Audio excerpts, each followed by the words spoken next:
안녕하세요. 모닝쇼 김은별입니다. 간밤 뉴욕 증시는 다시 한번 상승했습니다. 이번 주는 확실히 후반으로 갈수록 물가 지표에 강하게 반응하는 시장의 모습인데요. 일단 CPI에 이어서 생산자 물가 지수까지 큰 폭으로 둔화된 것이 확인이 됐고 결국에는 연준의 정책 변화에 대한 기대감도 점차 커지고 있습니다.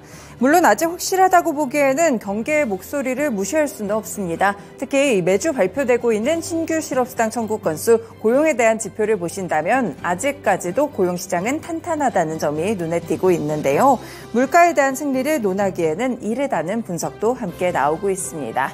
네, 벌써 한 주의 마지막인 금요일이 시작됩니다. 국내 시장은 어떻게 또 움직이게 될지 시장에서는 최근의 실적이라든지 개별 이슈에 강하게 반응을 주고 있는데요. 오늘도 이슈 체크해 보시면서 저희와 함께 전략 만들어 가시길 바라겠습니다. 네, 먼저 뉴스부터 체크해 보겠습니다. 네, 오늘 첫 번째는요, 경제 지표를 먼저 살펴보셔야 될 것 같은데요. 말씀드린 대로 CPI에 이어서 PPI까지 큰 폭으로 둔화됐습니다.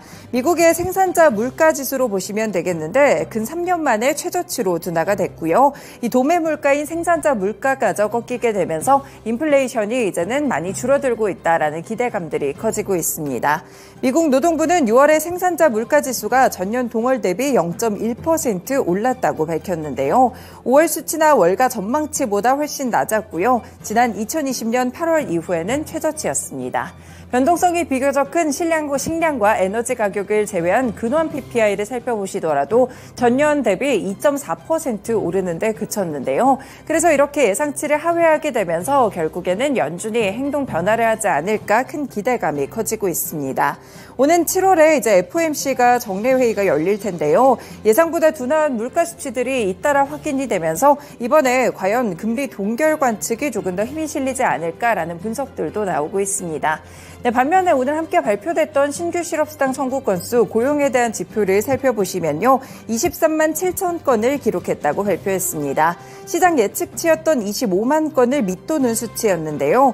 이전 발표치인 24만 9천 건에 비해서도 1만 2천 건 정도 줄어들게 되면서 이렇게 고용에 대한 지표들 아직까지 고용시장은 뜨겁다는 점도 동시에 확인이 되고 있습니다.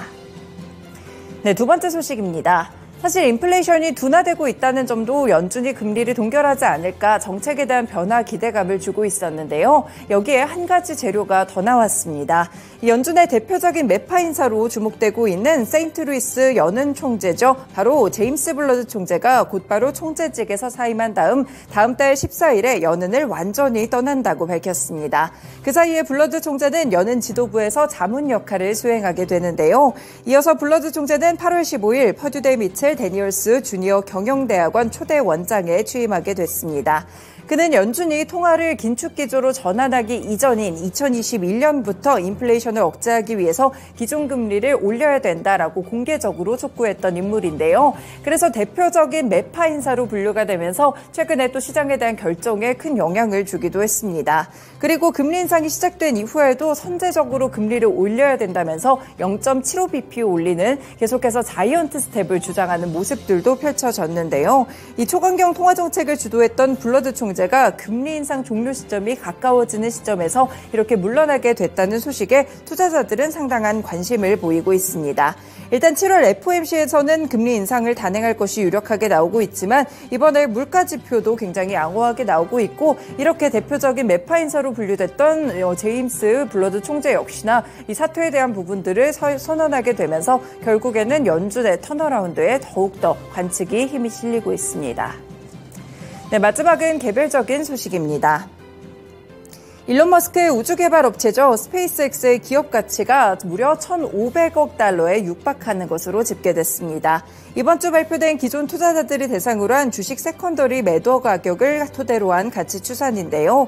이번에는 신주 발행을 통해서 추가 자본 확보에는 나서지 않고요. 대신에 내부자들의 사기 진작을 위해서 기존 주식만 매각을 하기로 했습니다.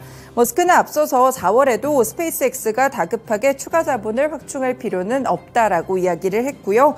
기존에 확보한 자본만으로 스타쉽 우주선이나 스타링크 인공위성 프로젝트를 추진하는데 지장이 없다고 이야기를 했습니다. 현재 스페이스X는 상장이 되지 않아서 가치에 대한 추산들이 어렵지만 이렇게 좀 2차 매도 가격으로 봤을 때는 지난번보다도 이 가치 자체가 5% 정도 오른 것으로 분석이 되고 있는데요.